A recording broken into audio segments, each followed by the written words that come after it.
Good evening. I'm deeply humbled and profoundly grateful to receive the Lucy Howell Humanitarian Award. I am sure there are many people who are worthy of this honor, so I'm thrilled to be chosen this year. I thank the board and staff of Casa Cornelia Law Center for this honor and for your steadfast commitment to justice and compassion. Your work brings light and dignity to countless men, women, and children seeking safety and hope, particularly for the poor, vulnerable, migrants, and those on the margins. The theme of tonight's celebration, perseverance, the journey toward justice, touches my heart in a very personal way. I was born in Da Nang, Vietnam during a time of war. When the conflict ended, my family fled south to survive. My grandfather told my father that because of our family was large, we could not stay in the city. We had to live on the farm, cultivating rice and raising pigs just to survive. But life under the new regime was harsh. Food was scarce, and freedom was gone. In 1980, when I was just 13, my parents made a painful yet courageous decision. They put my older sister, my younger brother, and me on a small fishing boat with more than 100 others to seek freedom. I had imagined it would be a large ship, but instead it was a small, crowded boat overflowing with people. We slipped away into the night, frightened and unsure of what waited beyond the waves. Just children starting out on a journey into a future future we could not imagine. For 3 days and 4 nights, we drifted in open water, no food, no water, only fear and exhaustion. I suffered terrible motion sickness and could not move from one spot. I remember sitting curled up the entire time, unable to lift my head. Then a violent storm arose, and the waves crashed over our small boat like mountains. People cried out, clinging to one another as the sea swallowed everything around us. In that terrifying moment, everyone prayed out aloud, each to their own God, and it sounded like a single desperate choir rising from the dark sea. Then, as if the storm were not enough, a pirate ship came and crashed into us, splitting the bow of our boat nearly in half and leaving us drifting in the vast Pacific Ocean. When we finally reached ashore, my body could not move. Every muscle was numb. Breathing itself felt like work. The trauma was overwhelming, yet somehow an unseen strength lifted me, just enough to stand, enough to live, enough to keep going. From that experience, I learned something about perseverance. When you can no longer move on your own, hope can still carry you. In that uncertain time, kindness found us, the kindness of strangers and the generosity of a nation that welcomed us. Eventually, we arrived in the United States to a small town in Minnesota called Blue Earth, in the middle of a freezing winter. That was my initiation in America. The United States was a place we had only heard about, but it became the land where our hopes took root again. Life was not easy at first. We had to learn a new language, adapt to a new culture, and begin again with almost nothing. But every challenge taught me something. Perseverance is not just survival. It is the courage to begin again, to build, and to believe that the future can hold something better. My whole family were reunited a couple years later. Because the weather was too cold for my parents, my family later moved to San Diego, and often called heaven on earth. Yes. I completed high school at San Diego High, then studied engineering at San Diego State University. Yet a philosophy course awakened a deeper question in my heart. I felt a quiet but persistent call to the priesthood, a call my father initially resisted. Twice he said no, and I understood his fears.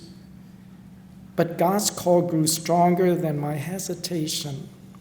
Eventually, I entered the seminary, trusting that if this path was truly from the Lord, He would provide what I lacked. Since my ordination in 1999, I have learned that perseverance in faith often means saying yes, one small step at a time. When doors close, when challenges arise, when you feel unworthy, keep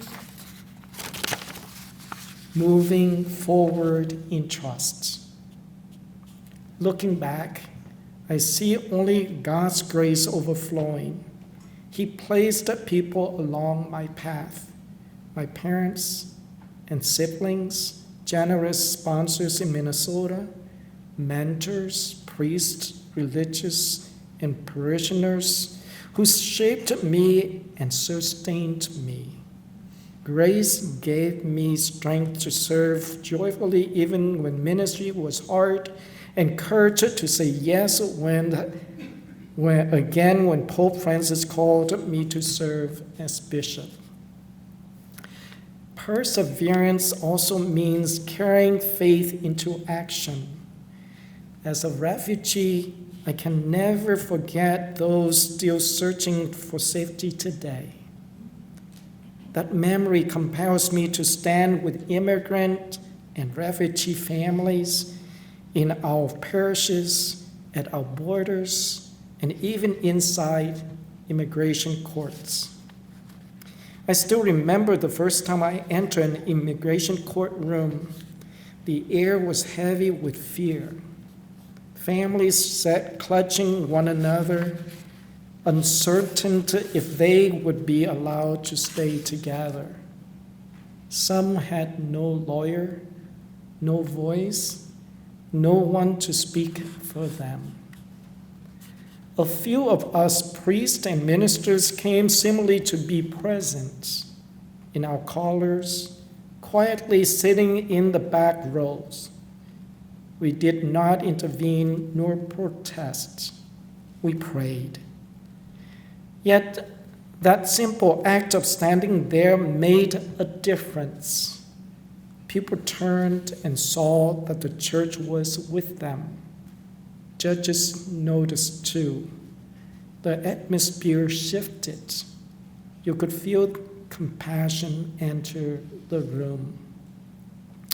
And as of today, we, Father Scott, Santa Rosa, Father Hung Wind, Denora from San Diego Organizing Projects, have trained 396 volunteers, 115 clergy, including ecumenical and religious sisters, which consists of Catholic, Greek Orthodox, Episcopal, Nazarene, United Church of Christ, Quaker, Unitarian Universalists, United Methodist Church, Evangelical Lutheran Church in America, Presbyterian, Calvary Chapel, non-denominational Christian, Islamic Center of San Diego, Buddhism, Baha'i Faith, and Jewish.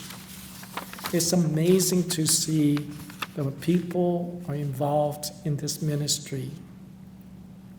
Presence is a form of advocacy.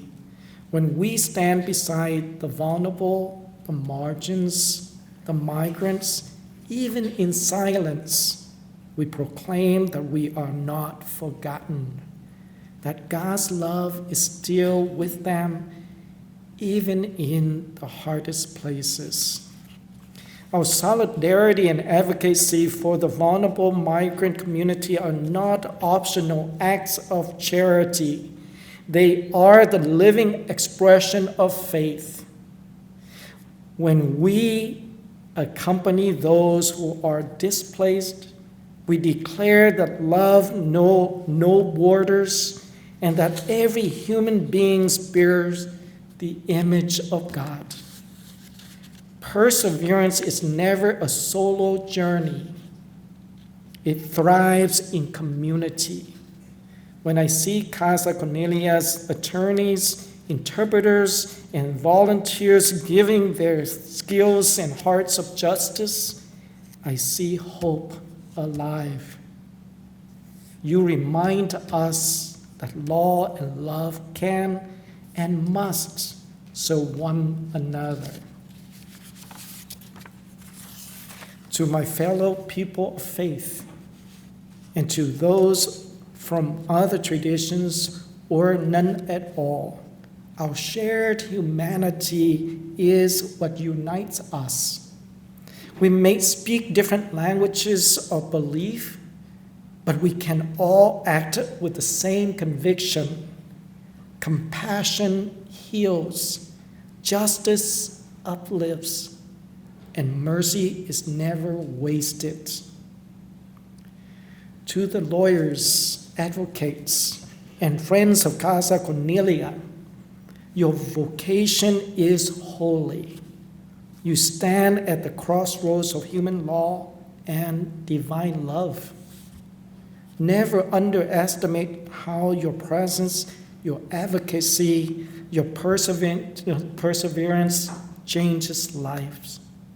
You are instruments of grace for people who may have lost everything but hope.